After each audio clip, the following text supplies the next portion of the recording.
Bonjour à tous. Comme vous le savez, j'ai développé en 2020 un nouveau Winfoil, l'Aéromode V2. Avant de faire une vidéo de présentation, j'ai pris le temps de bien le connaître. En effet, je voulais avoir un minimum de 100 heures de navigation, mais aussi le retour des premiers clients et de ceux qui ont pu le tester sur leur propre planche ou sur mon flotteur de test, le Tank. Je vais vous présenter le nouvel Aéromode dans cette première vidéo. Vous trouverez une deuxième vidéo consacrée aux différentes ailes disponibles et enfin une troisième sur les réglages, le V longitudinal et le rake. L'Aéromode V1 est sorti au printemps 2017. Ça ne fait pas si longtemps. Il y a 4 ans, les foils étaient bien moins aboutis qu'aujourd'hui. J'ai d'ailleurs rapidement upgradé ce premier foil en modifiant la qualité des fibres de carbone employées et en développant un nouveau stabilisateur et de nouvelles ailes. À partir de 2018, le V1 était totalement optimisé. Je n'avais plus la possibilité d'augmenter de manière significative ses qualités sans modifier sa forme et les liaisons des différents éléments. Ce V1, même s'il n'est plus commercialisé, est encore aujourd'hui un foil qui a d'excellentes aptitudes dans le vent léger. Il possède une stabilité longitudinale et une glisse au-dessus de la moyenne. En cas de problème, les pièces détachées vont rester disponibles de nombreuses années. Au printemps 2019, j'ai commencé le développement du V2.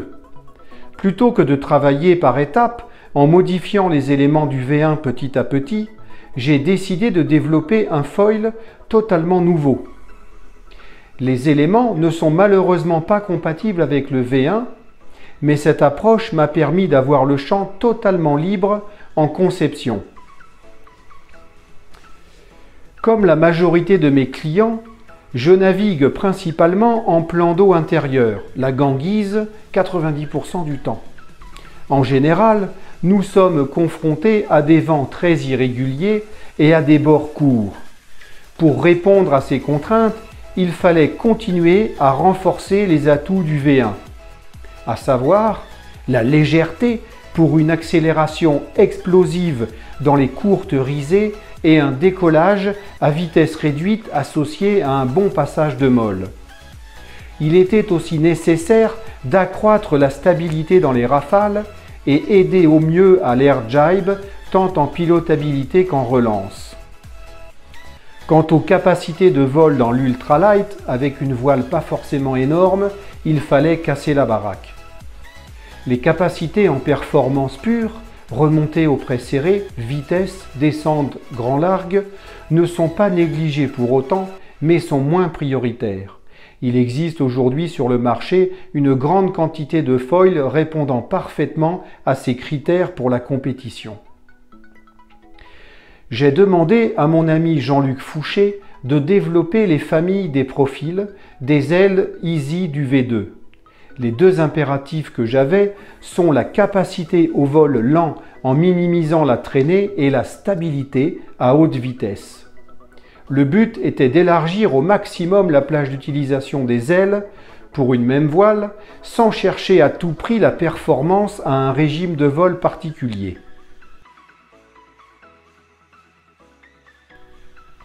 Le mât mesure 95 cm de la carène du flotteur jusqu'à la liaison avec le fuselage.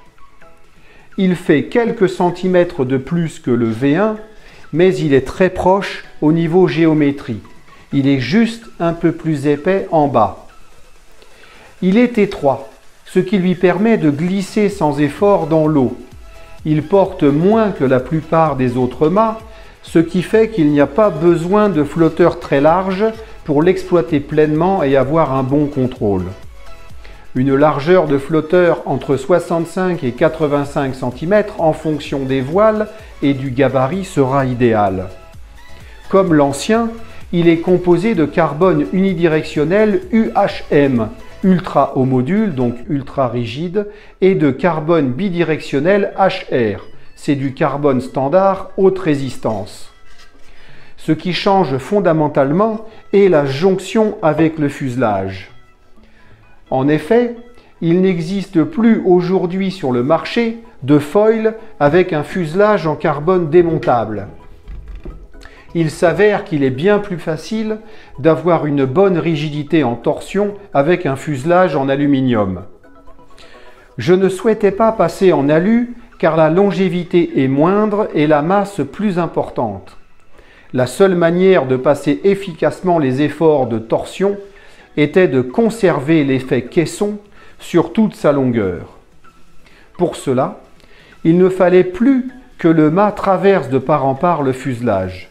D'où cette jonction, plat sur plat, comprimée l'une sur l'autre par 3 vis à tête cylindrique. Un bon serrage assure une grande rigidité de la torsion. L'évasement du bas du mât permet de loger un insert conséquent avec enroulement filamentaire au carbone. Le fuselage est composé de carbone unidirectionnel IM, module intermédiaire, plus solide et un peu plus rigide que du carbone standard, de carbone HR et d'un enroulement filamentaire en carbone HM, haut module, donc haute rigidité. Il possède un plan de joint horizontal pour ne pas faire coïncider les surcontraintes dues au trou de passage des vis avec la discontinuité d'une partie des couches de carbone. Ce fuselage est aussi rigide sur tous les axes que les fuselages en aluminium. Il est 2 fois plus léger et sa longévité est sans limite. Pour info, tous les filetages sont en laiton de 10 mm de profondeur.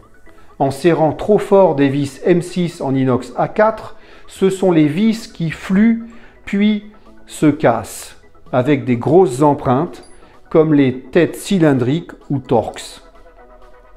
Les filetages ne s'endommagent pas. Pour la fixation du stab et de la dérive, ce sont des vis M5 qu'il ne faudra pas serrer démesurément sous peine d'endommager la petite empreinte 6 pans. Mais les efforts sont sans commune mesure avec ceux des jonctions d'ailes et de mât. Le nez du fuselage est suffisamment épais pour y incorporer également un insert conséquent et une grande quantité de couches de carbone. C'est donc l'aile qui est évidée à la forme du fuselage et non l'inverse, comme cela se pratique pour les fuselages en aluminium. L'encastrement du fuselage dans l'aile permet de limiter la traînée engendrée par un fuselage un peu volumineux.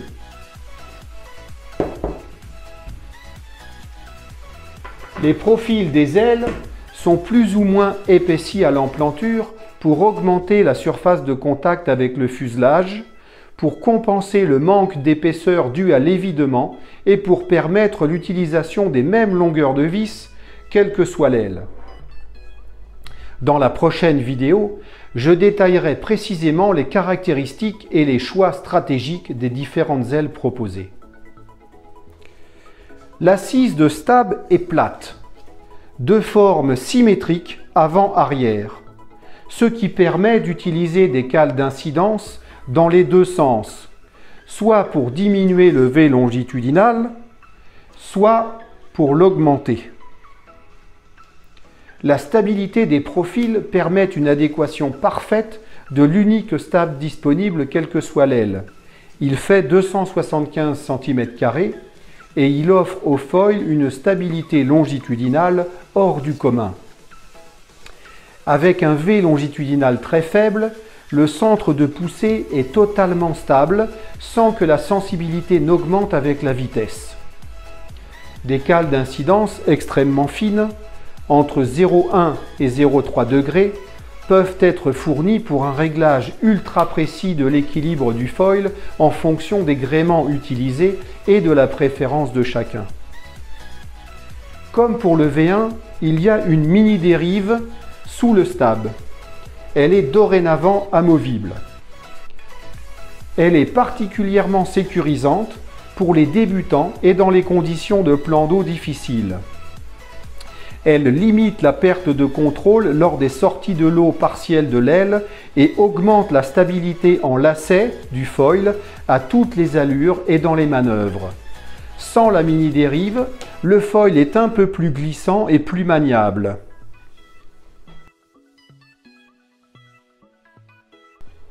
L'état de surface de l'aéromode V2 n'est pas retouché après le démoulage des différents éléments.